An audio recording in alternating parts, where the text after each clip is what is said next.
Rise in temperatures coupled with a spike in the number of border crossings. August arrests along the southern border nearly doubled the amount in June, not to mention a record number of families crossed last month. CBN White House correspondent Abigail Robertson is here now. Abigail, these new numbers come as Democrats are starting to urge President Biden to take action, calling the situation at the border a crisis. That's right, John. And historically, July and August see a dip in border crossings due to the high heat. But that's not the case this year, as summer border apprehensions rose more than 30% for 2 consecutive months.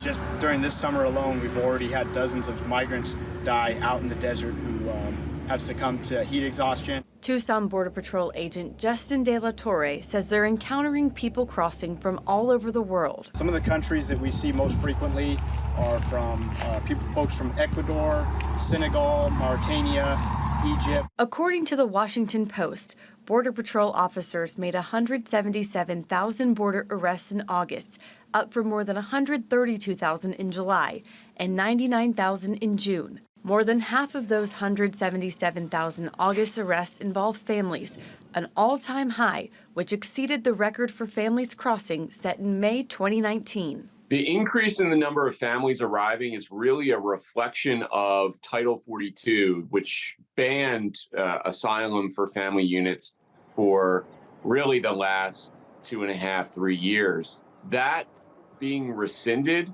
now we have this backlog of people who want to migrate. David Beer from the Cato Institute tells CBN News many of the family units come from the northern triangle of Central America. The administration has created a regulation that says if you cross illegally, you're not going to receive asylum. That message is not being heard in Central America. In places like New York City, which has received an estimated 100,000 migrants in the last 15 months, Democratic leaders are calling for President Biden to do something. The Biden-Harris administration and Congress must come up with a real solution. The United States Department of Homeland Security must be part of that solution. We must ensure our newest Americans can work lawfully and build stable lives. New York Mayor Eric Adams recently hosted a rally with asylum seekers where he called on the federal government to step up by expediting work authorization and reopening a closed jail to house migrants. It is mandatory that this government on a national level respond to this fight. In response to recent criticism, White House Press Secretary Karine Jean-Pierre claims that President Biden has done more to secure the border and deal with immigration than any other president. John? All right, CBN White House correspondent Abigail Robertson. Thank you so much, Abby. Well, Alan Cross is the lead pastor of Petaluma Valley Baptist Church in California's Bay Area. Pastor Alan, thank you so much for joining us. So your church is no stranger to immigrants. You've helped Afghan refugees. Can you tell us how you're working with other churches and who have refugee ministries? Sure. Thanks, John, for having me on. Just primarily trying to learn and network and encourage churches to have the resources that they need.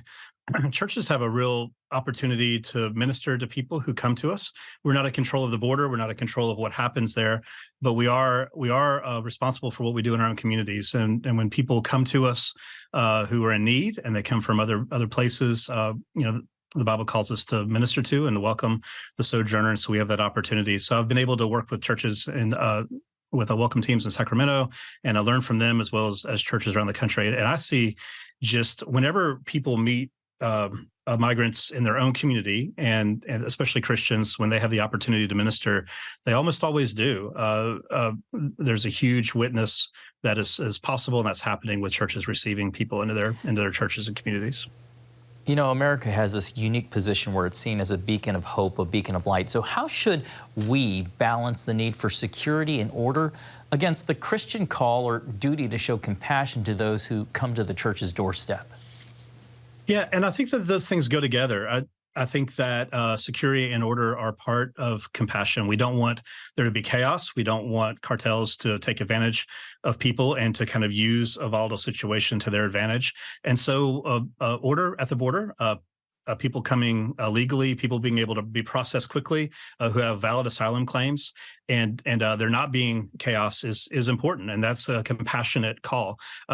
I think it's important for us to combine order and security with compassion together and not pit the two against each other, where all the calls for order are seen to be as a cruel or just exclusionary, and all calls for compassion are seen to be just promoting chaos. Instead, bring those two together, use wisdom, help people who are desperate and who are in need, who have valid asylum claims. Our laws allow for people to come and claim asylum, but when that happens in a disorderly and chaotic way, and where the system is overwhelmed because we don't have enough immigration judges, we don't have enough support for Border Patrol to be able to process people the right way, it just causes a lot of problems for the migrants as well.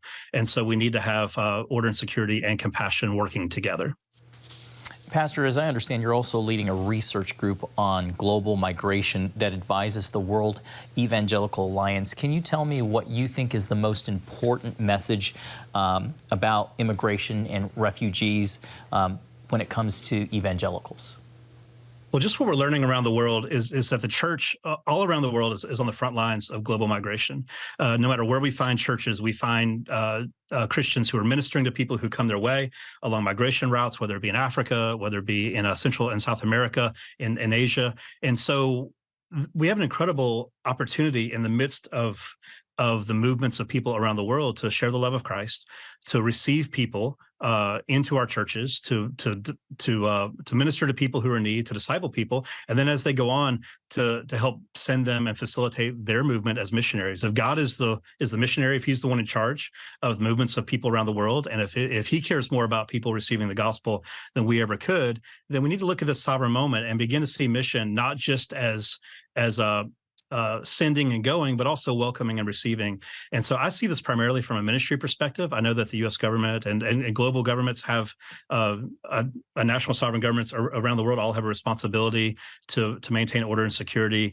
But the church, in the midst of that, has an incredible opportunity to minister Christ to people and to welcome people.